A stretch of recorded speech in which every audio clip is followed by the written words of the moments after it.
सुप्रभात।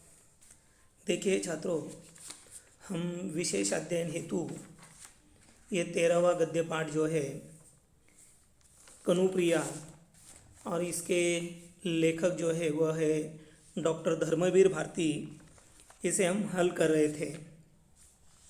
इसके पहले की 3 तासिकाओं में हम लोगों ने यह सेतु में अमंगल छाया, एक प्रश्न, शब्दार्थहीन, इन बातों को हम लोगों ने देख लिया था। लेकिन अब यह पद्य के तौर पर जो भी है सेतुमय, इसे अब हम देखने वाले हैं। अब यहाँ देखिए, पहले सेतुमय, यहाँ ये देखिए, यहाँ पर है पहला सेतुमय।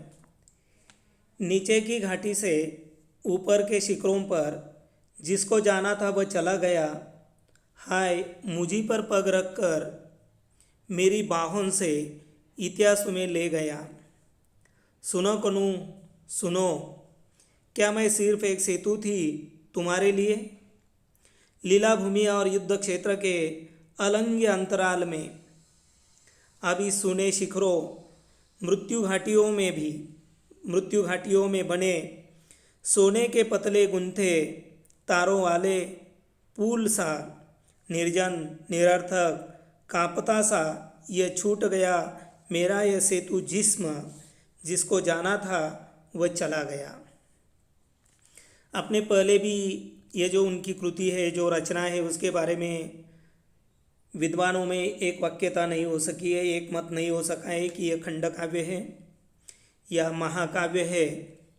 इसके बारे में कोई ऐसा या गद्य यानी वह गेय शैली में है या किस शैली में है, इसमें कोई एक मत नहीं हो सका है। अब यह देखिए, इसका अर्थ आप लोगों ने पहले ही सेतुमय में यह देख लिया है। अब यह पद्य के तौर पर है, उसे हम क्रमशः देखेंगे। घाटी यानी घाटी, या जिसे हम घाट कहते हैं, घाटी।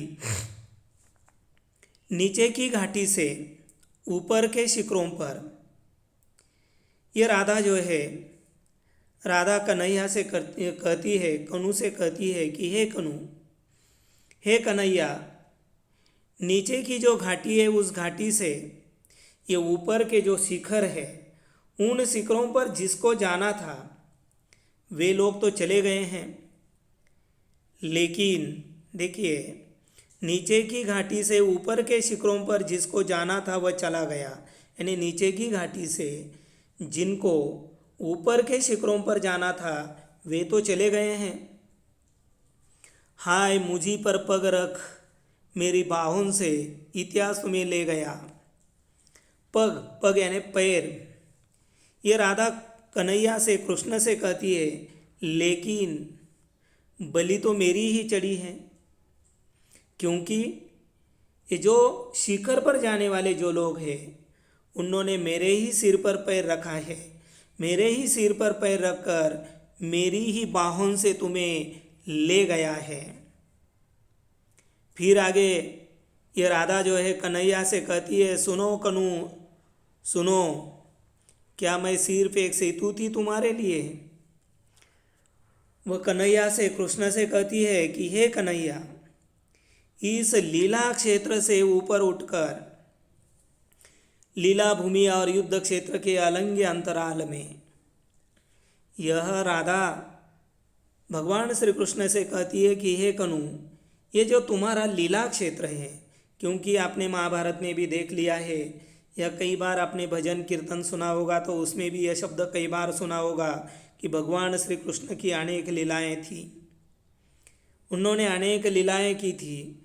तो यह लीला क्षेत्र जो है इससे उठकर युद्ध क्षेत्र तक की एक अलंग्य का अर्थ होता है जिसे लांगा नहीं जा सकता, जिसे पार नहीं किया जा सकता। अंतराल यानी बीच का, अंतराल यानी बीच का। यह लीला भूमि जो है यानी लीला का क्षेत्र जो है, उससे उठकर युद्ध के क्षेत्र तक की यह जो दूरी है, यह अलांग्य है, इस दूरी को लांग नहीं सकते हैं।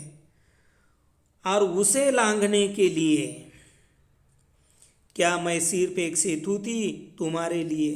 तो उन्होंने कहा तो क्या यह जो अंतराल है, ये जो बीच की दूरी है, इस दूरी को लांघने के लिए क्या तुमने मुझे सेतु बनाया है? फिर आगे देखिए क्या कहती है।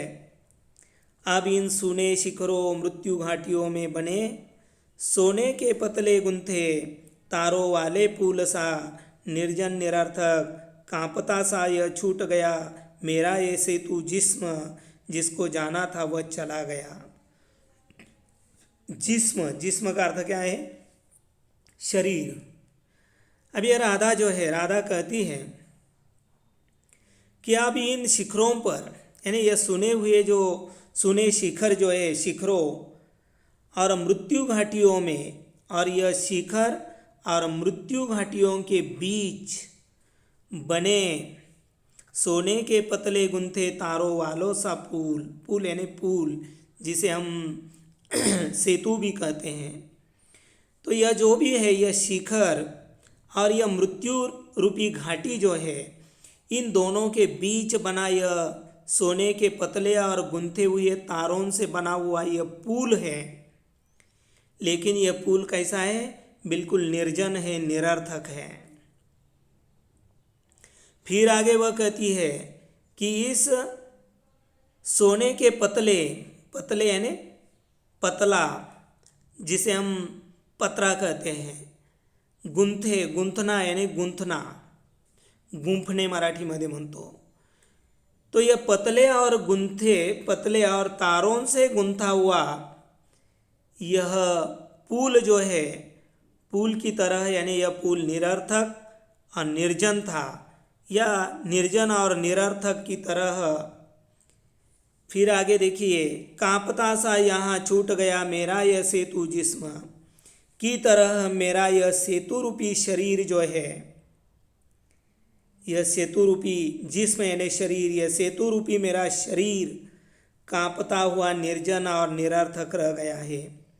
देखिए मैं फिर एक बार बता देता हूँ संक्षेप में।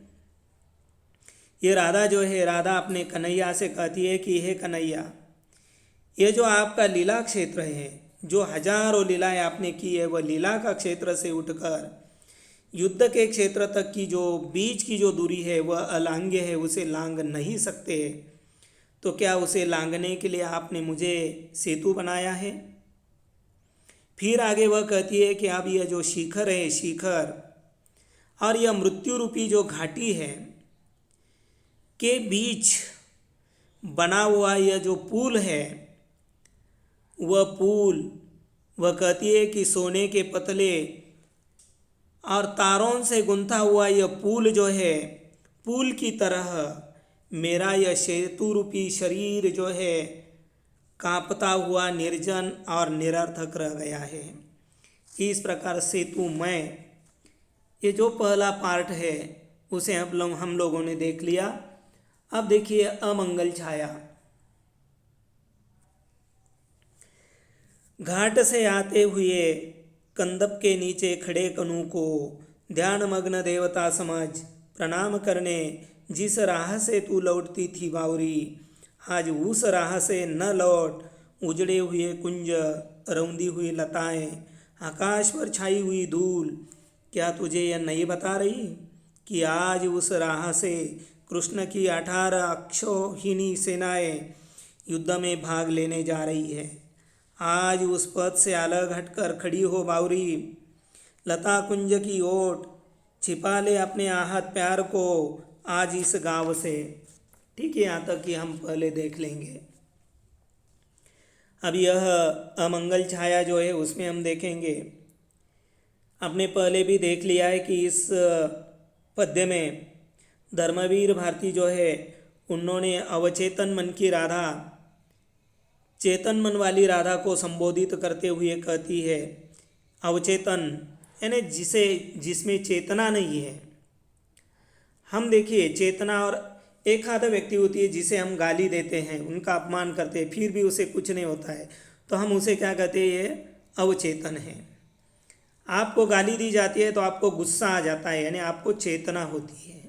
तो इस प्रकार ये अवचेतन मन में बैठी हुई राधा चेतन मन वाली राधा को संबोधित करते हुए कहती है, क्या कहती है देखिए कि हे राधा, यमुना के घाट से आते हुए, देखिए यमुना नदी के घाट से आते समय कंदप के नीचे, यह कंदप का पेड़ जो है वह यमुना नदी के किनारे है।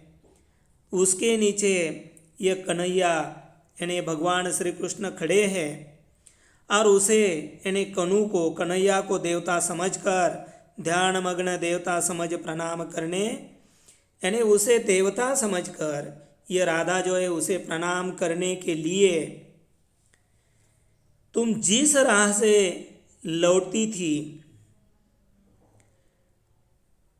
धर्मवीर भारती कहते हैं कि यानी वह अवचेतन मन की राधा चेतन मन वाली राधा से संबोधित कर रही है। वह कह रही है कि हे राधा, यमुना के घाट से आते समय, ऊपर आते समय यमुना नदी के किनारे पर जो एक कंदप का वृक्ष है, उस वृक्ष के नीचे ध्यान मग्न होकर यह कन्हैया खड़े थे और उन्हें देवता समझकर प्रणाम करने के लिए तू जिस मार्ग से लौटी थी बावरी, हे पगली, आज तुम उस मार्ग से होकर मत लौटना, आज उस राह से न लौटना, यानी उस मार्ग से तू मत लौटना।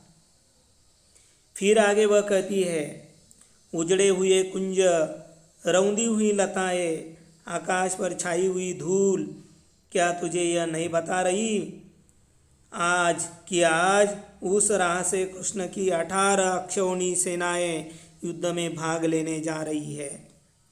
यह अवचेतन मन की राधा चेतन मन वाली राधा को समझा रही है कि यह जो कुंज है, लता कुंज, जहाँ भगवान श्री कृष्ण राधा या गोपियों के बीच लीलाएं होती थी, वे सारे उजड़ चुके हैं ये महाभारत के युद्ध के कारण। जो लताएं थी वह जो भी घोड़े हैं, पैदल चलने वाले सैनिक हैं, उनके पैरों तले यह सारी लताएं रौंद गई है और वे दौड़ रहे थे, तेज गति से दौड़ रहे थे, जिसके कारण हवा उठ गई है, ये धूल उठ गई है, आकाश पर पूरी तरह से सारी धूल बिछ गई है। फिर वह समझा रही है कि क्या तुझे यह बात पता नहीं है कि आज इस राह से भगवान श्री कृष्ण की यह 18 अक्षौहिणी सेनाएं युद्ध में भाग लेने जा रही हैं। अब यह 18 अक्षौहिणी सेनाएं, इसका अर्थ मैंने पहले आपको बता दिया है, समझा दिया है। फिर संक्षेप में मैं बता देता हूँ कि इसे चतुरंगी सेना का एक परिमाण कहा जाता है।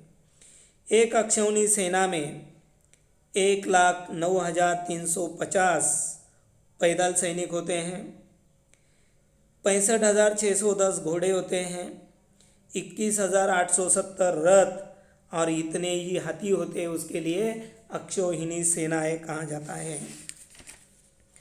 फिर आगे देखिए, आज उस पथ से अलग हटकर खड़ी हो बावरी, यह अवचेतन मन वाली राधा चेतन मन वाली राधा से कह रही है कि इस रास्ते से, क्योंकि यह सारा कुंज उजड़ गया है, लताएं रौंदी गई है, आकाश में धूल के लोट देखने को मिल रहे हैं, क्या तुझे पता नहीं है कि आज इस रास्ते से भगवान श्री कृष्ण की यह 18 अक्षौहिणी सेनाएं भाग लेने जा रही है। इसलिए हे बावरी, आज तू उस मार्ग से दूर हटकर खड़ी हो जाना, लता कुंज की ओट छिपा ले अपने आहत प्यार को, ओट यानी आड़, यानी छिपना, उसके पीछे छिपना इस अर्थ में।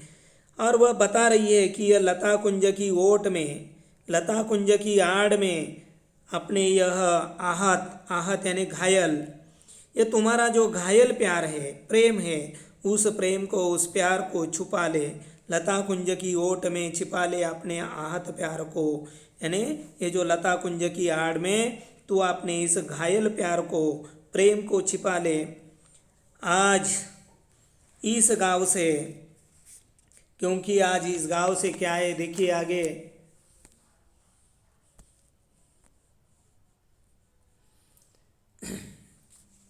द्वारिका की युद्धोन्मत्त सेनाएं गुजर रही है मान लिया कि कनु तेरा सर्वाधिक अपना है, मान लिया कि तू उसके रोम रोम से परिचित है, मान लिया कि अगणित सैनिक एक एक उसके हैं, पर जान रख कि यह तुझे बिल्कुल नहीं जानते, पद से हट जा बावरी।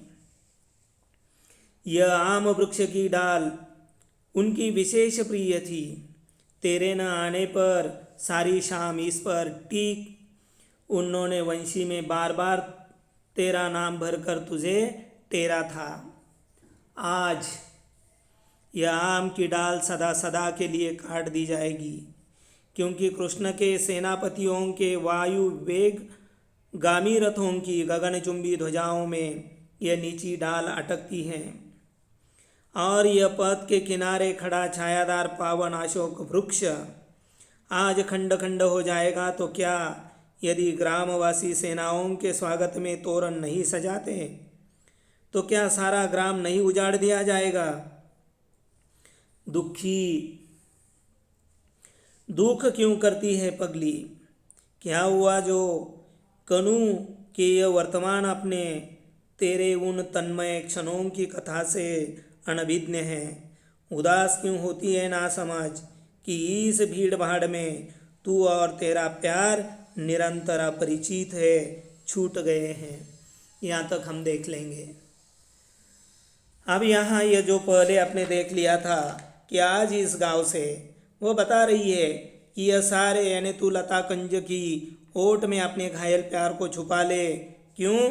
क्योंकि आज इस गांव से ये जो द्वारिका है, क्योंकि भगवान श्री कृष्ण के लिए द्वारिकाधीश भी कहा जाता है, द्वारिका के रहने वाले, यह द्वारिका की युद्धोन्मत्त का अर्थ होता है युद्ध के लिए या युद्ध करने के लिए उताविल होना, युद्धोन्मत्त।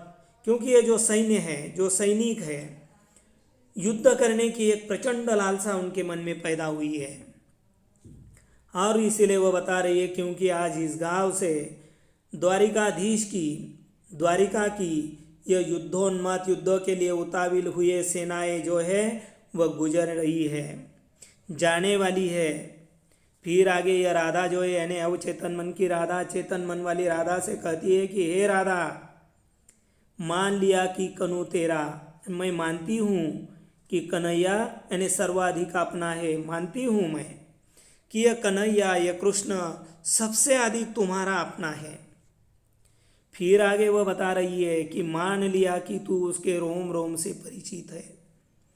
वह कह रही है कि मैं मानती हूँ कि तुम भगवान श्री कृष्ण के रोम रोम से परिचित हूँ। फिर आगे वह समझा रही है, क्या समझाती है देखिए, मान लिया कि अगणित सैनिक एक एक उसके हैं। मैं मानती हूँ कि ये जाने वाले जो असंख्य सैनिक है जिसकी हम गिनती नहीं कर सकते, ये असंख्य सैनिक कन्हैया के ही है। लेकिन क्या है देखिए, पर जान रख कि ये तुझे बिल्कुल नहीं जानते, पथ से हट जा बावरी। लेकिन या पर ये जाने वाले जो सैनिक है, जो भगवान श्री कृष्ण का एक एक सैनिक है, लेकिन ये जाने वाले, ये जान ले, ये समझ ले, जान यानी जान लेना, समझ लेना, ये समझ ले कि यह सैनिक तुझे बिल्कुल नहीं पहचानते। देखिए, पर जान रख कि यह तुझे बिल्कुल नहीं जानते, नहीं जानते, जानते यानी पहचानते। वह कहती है कि ये एक एक सैनिक भगवान श्री कृष्ण का है, लेकिन यह सैनिक तुझे बिल्कुल नहीं पहचानते, पथ से हट जा बावरी। इसीलिए हे बावरी, हे राधा, तू इस पथ से, इस मार्ग से, इस रास्ते से तू हट जा।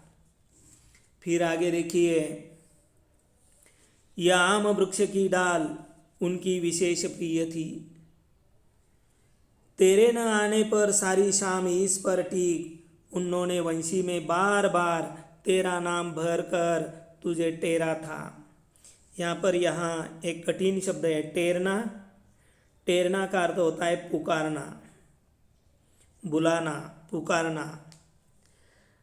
अब यहाँ ये अवचेतन मन वाली राधा चेतन मन वाली राधा से समझा रही है, बता रही है कि हे राधा, यह आम वृक्ष की डाल जो है, यह आम की जो टहनी है, डाल यानी टहनी, जिसे हम मराठी में फांदी कहते हैं, यह डाल जो है वह कन्हैया की, भगवान श्री कृष्ण की अत्यंत प्रिय थी, उनकी विशेष प्रिय थी, यानी विशेष अत्यंत प्रिय थी। क्योंकि तेरे न आने पर सारी शाम ईश्वर ठीक उन्होंने वंशी में बार बार तेरा नाम भरकर तुझे टेरा था।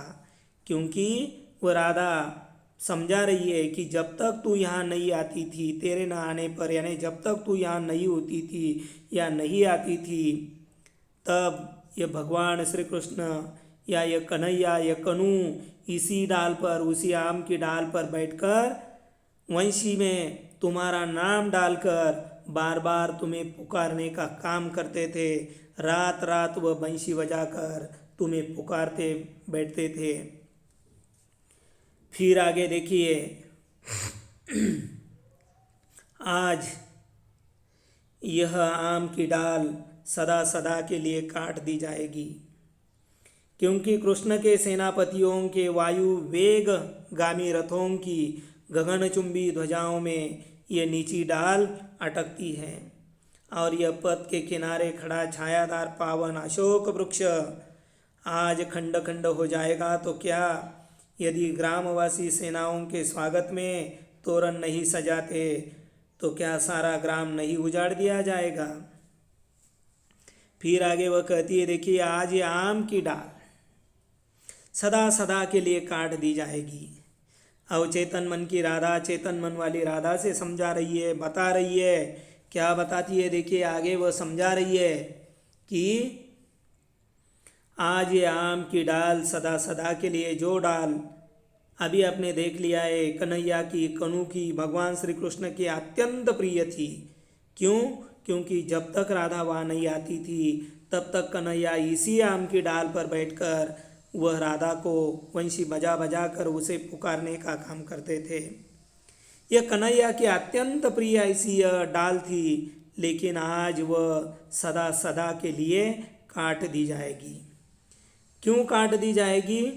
क्योंकि इसी रास्ते से, इसी मार्ग से भगवान श्री कृष्ण के सेनापतियों के तेज गति वाले वायु वेगगामी, वायु वेगगामी का अर्थ होता है हवा के गति से चलने वाले, यानी तेज गति, भगवान श्री कृष्ण के सेनापतियों के तेज गति वाले रथों की गगनचुंबी ध्वजाओं में, गगनचुंबी यानी बहुत ही ऊंची, गगनचुंबी जो ध्वजाएं हैं, जो पताका है, रथ पर पताकाएं होती है तो यह बहुत ही ऊंची होती है। तो यह ऊंची ऐसी गगनचुंबी यह पताकाएं जो है, वह पताकाएं यह नीची डाल अटकती है।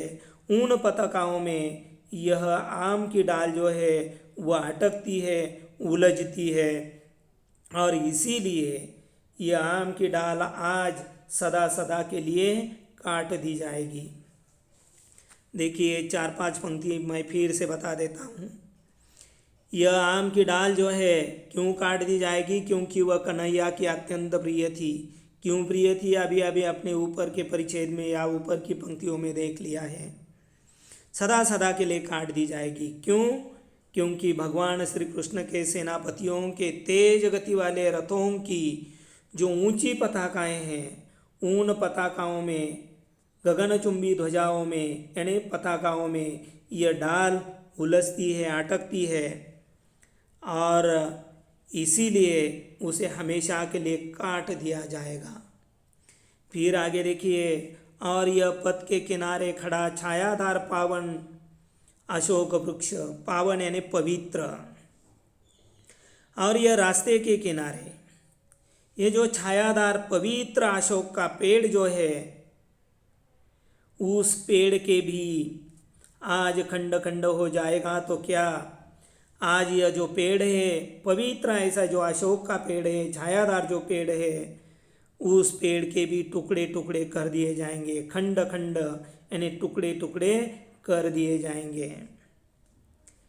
यदि ग्रामवासी सेनाओं के स्वागत में तोरण नहीं सजाते तो क्या सारा ग्राम नहीं उजाड़ दिया जाएगा। फिर आगे वह बता रही है कि यह जो रास्ते के किनारे पर यह छायादार जो पवित्र अशोक का पेड़ है उसके टुकड़े टुकड़े कर दिए जाएंगे। अगर इस गांव के लोग यदि यदि यानी अगर ग्रामवासी यानी अगर इस गांव के लोग सेनाओं के स्वागत में ये जो पेड़ है उस पेड़ के पत्तों का तोरण नहीं बनाएंगे, क्योंकि वह पेड़ ही नहीं रहेगा, तो सेना के स्वागत में इस गांव के जो लोग हैं वह इस पेड़ के पत्तों का तोरण नहीं बनाएंगे, तोरण नहीं सजाते यानी तोरण नहीं बनाएंगे। और यह गांव पूरी तरह से पूरा का पूरा गांव उजाड़ दिया जाएगा, यानी गांव ही उजड़ जाएगा। फिर आगे क्या कहती है देखिए, दुख क्यों करती है पगली, क्या हुआ जो कनु के वर्तमान अपने तेरे उन तन्मय क्षणों की कथा से अनभिज्ञ हैं। उदास क्यों होती है ना समझ कि इस भीड़ भाड़ में तू और तेरा प्यार नितांत अपरिचित छूट गए हैं।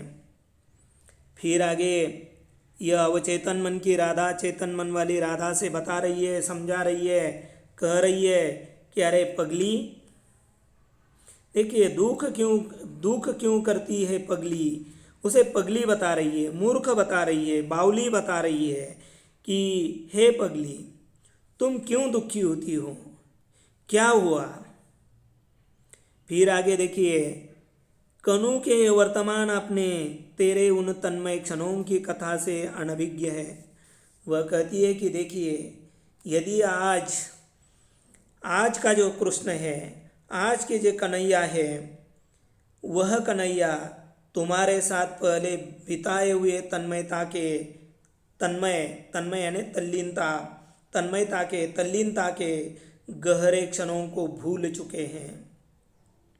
देखिए एक राधा दूसरी राधा से बता रही है कि अरे पगली तुम क्यों दुख कर रही हो, तुम्हें क्या हुआ है। मान लीजिए यदि आज का ये जो कृष्ण है जिसने तुम्हारे साथ पहले कुछ क्षण तन्मयता के क्षण जो है वह बिताए हैं, ऐसे तन्मयता के क्षणों को वे भूल चुके हैं, वे अनभिज्ञ हैं, ऐसे तन्मयता के क्षणों से वे अनजान हैं, अपरिचित हैं। फिर आगे देखिए ये राधा कहती है कि हे राधे उदास क्यों होती हो, उदास क्यों होती है ना समझ, हे ना समझ राधा तुम क्यों उदास होती हो कि इस भीड़ भाड़ में तू और तेरा प्यार नितांत अपरिचित है। वह बता रही है कि देखिए ये जो भीड़ है, ये जो भीड़ भाड़ है, उसमें तुम्हारे प्यार को पहचानने वाला कोई नहीं है कि इस भीड़ भाड़ में तू और तेरा प्यार नितांत अपरिचित है, यानी उससे परिचित या उसे पहचानने वाला इस भीड़ में कोई भी नहीं है, इसलिए तुम क्यों उदास होती हो। और आगे की 4 पंक्तियां हम देखेंगे। गर्व कर बावरी कौन है जिसके महान प्रिय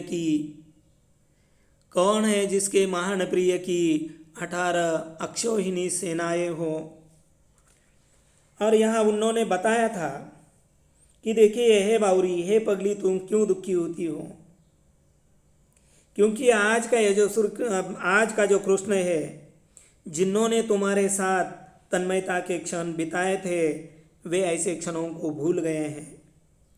फिर वह बता रही है कि तुम क्यों उदास हो रही हो, उदास हो के कोई फ़ायदा नहीं है, क्योंकि ये जो भीड़ है इस भीड़ में तुम्हारे इस प्यार को पहचानने वाला कोई भी नहीं है। और अंतिम ये 4 पंक्तियाँ गर्व कर बावरी, ये राधा यानी अवचेतन मन वाली राधा चेतन मन वाली राधा से कहती है कि हे राधे तुम्हें तो जब बिल्कुल गर्व होना चाहिए। कौन है जिसके महान प्रिय की 18 अक्षौहिणी सेनाएं हों। वह कहती है आपको तो हे राधा तुम्हें गर्व होना चाहिए। क्यों गर्व होना चाहिए, क्योंकि उन्होंने सवाल किया है किसके महान प्रेमी के पास यह 18 अक्षौहिणी सेनाएं हैं, किसके पास है? कौन ऐसी है प्रेमिका कि जिसके प्रेमी के पास इतनी विशाल सेनाएं हैं, 18 अक्षौणी सेनाएं हैं, वह केवल तुम्हारे ही प्रेमी है। और इसीलिए इस बात पर तुम्हें क्या होना चाहिए? गर्व होना चाहिए, बिल्कुल गर्व होना चाहिए। और इसीलिए उन्होंने ये 4 पंक्तियों में कहा है कि हे राधा, तुम्हें गर्व होना चाहिए। इतनी महान सेना, इतनी विशाल सेना, या 18 अक्षौहिणी सेनाएं किसी की भी प्रेमी के पास नहीं है, सिर्फ और सिर्फ तुम्हारे प्रेमी के पास है। और इसलिए इस बात पर तुम्हें गर्व होना चाहिए। ठीक है, बाकी जो भी है, एक प्रश्न शब्दहीन अर्थ, इसे हम अगली तासिका में देखेंगे। तब तक के लिए हम रुकते हैं। आप सभी को धन्यवाद।